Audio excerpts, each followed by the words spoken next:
Okay folks, Sunday, March the 29th, and I'm digging out from a huge snowstorm we had last night. We got about 3 feet of snow. It's unbelievable. It's a late winter, early spring snowstorm we had. Logger John, brought to you by Big J's Beans, the logger's choice. They're even good cold. Big John, Big John, Big Bad John. I'm just kidding. This is what's left of the snowbank down here. Let's go. Where are we going? Hey, where are you going? You all excited? Are you all excited? We're going down to check out the wood pile. We're doing an update on the firewood situation here. It's Sunday, March the 29th. And it's a rainy day. The rain has just stopped. It's late in the afternoon here. It rained most of the day. There's not too much snow left. There's a little bit right here. And there's some over there. So anyways, let's take a tour of the wood. I finished stacking it up yesterday.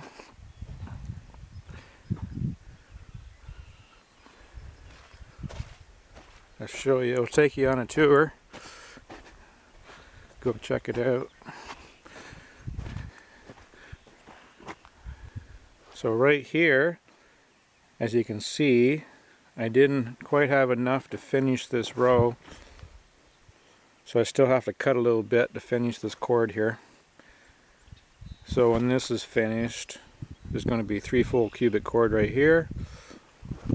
And then you go over here. There's another 3 cord right here, full cord. 1 cord here, and here there's 3 full cord.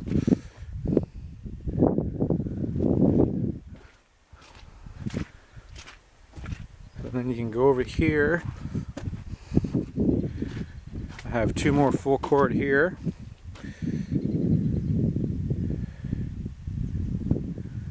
And then of course my own personal wood up here. I got a little bit more to do. I cut and split, I split this last week. This is some of that hemlock, and there's some elm in here too. And then up here I just have to finish stacking this up here, this little pile of wood. And then I got to split that sometime, maybe this week, stack it up. So over here is the wood that is for orders. I'm going to end up with, like I say, when I finish that other row back in here, there's going to be 12 full cord. Yeah. I do have some trees I have to cut. There's a couple trees back here. Way back there in the sugar bush, there's a maple. The top is broken off. I'm going to get it and a few other trees to finish this. So that's my wood stash for 2020. Basically, this here is one order for somebody, and this 3 cord over here is for somebody, and this will be 3 cord when it's finished. It's for somebody.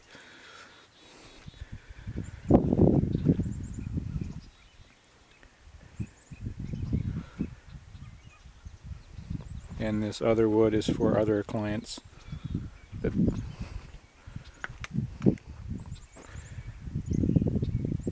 I'll show you some of the wood that's in these piles. So we have ash, we have ironwood, of course there's maple. Keep going down here, there's a lot of maple. There's a piece of there's some hickory, there's some birch, a little bit of birch. Back here, well right here, there's black cherry.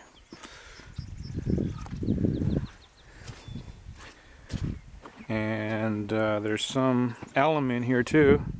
There's a little bit of alum somewhere. Can't find any. Oh, there's a piece. There's some alum I mixed in. So that pretty much consists of the types of wood this year. Ash, hickory, ironwood. There's a nice chunk of ironwood right there. Ash, hickory, ironwood, maple, black cherry, and maple, of course, and some alum. I try to keep it all kind of mixed together, so you know, one cord's not all maple or something, or one cord's not all hickory. So I make it sure everybody gets a good variety. People seem to really appreciate the different varieties of wood.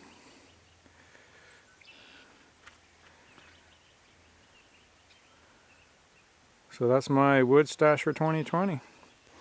I do have a bit of cleaning up to do once the ground dries up a bit. Some raking. I did rake up a little pile over there.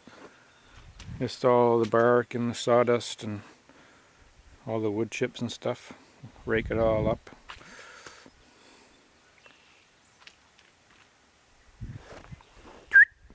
Here, Belle.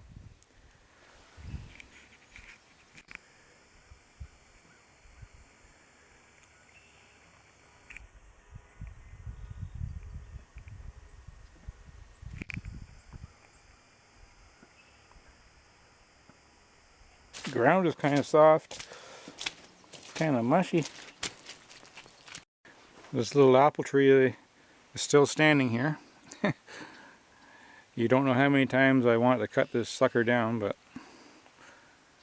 because it's kind of a pain where it is for my wood. But I leave it. It survives. I'm going to have to prune it up though. You can see a lot of little stuff needs to be pruned on it. Like there's other stuff kind of growing up here, and this is the old part of it. I'm not sure if I should just cut that old part off because it's been damaged over the years. Right there is a bad mark. So if I cut that off here, and then all this new stuff will grow up straight. Maybe, we'll see. Okay, you can see right here, last fall we had the hydro workers trimming trees along the power lines. As you can see, they trimmed up these ash. That's right beside the power line here, which was fine. I'm glad they did because some of the limbs were getting into the power line there. I have no problem with them doing that. That's great. What I do have a problem with is this. They drove across my lawn with the big skidder type machine. Thing probably weighed 30 ton. It's hard to see in the picture, but you can see where it's like sunk down 2 or 3 inches, maybe 4 inches. So I complained to them, and they did bring me about 12 bags of soil to fix it. Never got around to putting it on because it snowed right after. So it's something for me to fix once it dries up a bit. Not really sure what they were thinking driving on the lawn with that machine, but I mean, these trees weren't that big. They could have just used pole pruners or something. This here is what the township deposited on the end of my laneway here. This is part of my lawn here. Like, I cut grass here in the summer, and they usually just push the snow over there, but for some reason they insisted on pushing the snow across my lawn here and deposited all this dirt here, which I'm going to have to clean up. There's actually a bit of snow underneath that. Once the snow melts, I did try to clean it up a little bit with the tractor, a couple weeks ago. Just going to have to do some hand raking here. I did put up these stakes to keep people from parking here. You have a lot of people that come down and park and then they walk back the road to the lake. Well, this is all soft in here and I don't really want it all chewed up. So I put some stakes with some flags on them. If you go over here, you can see where someone came and decided to park here, and then they got stuck. I'm going to take a walk back to the bunkie.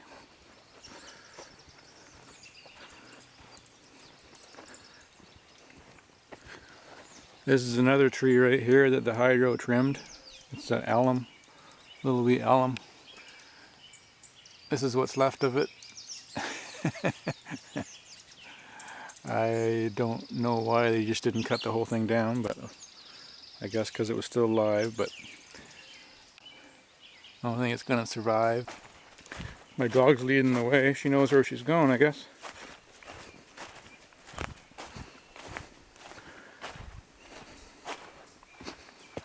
You know where you're going?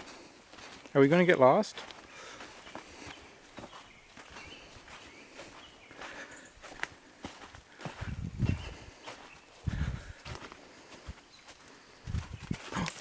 She saw something.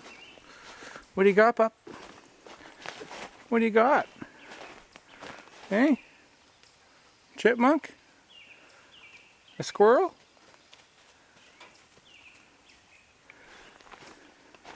Oh, we're at the bunkie. What you got? Get it out of there. Sick it. Sick it. What do you got?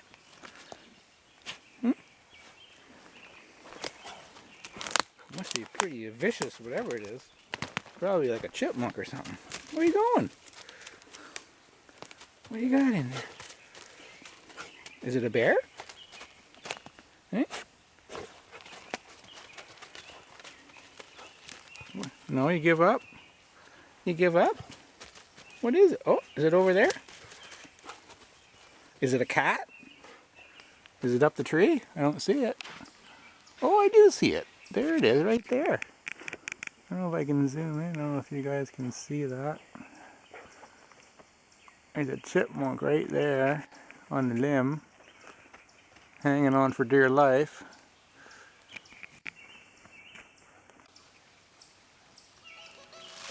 Okay. Well, I think you're out of luck there, dog. It's up the tree.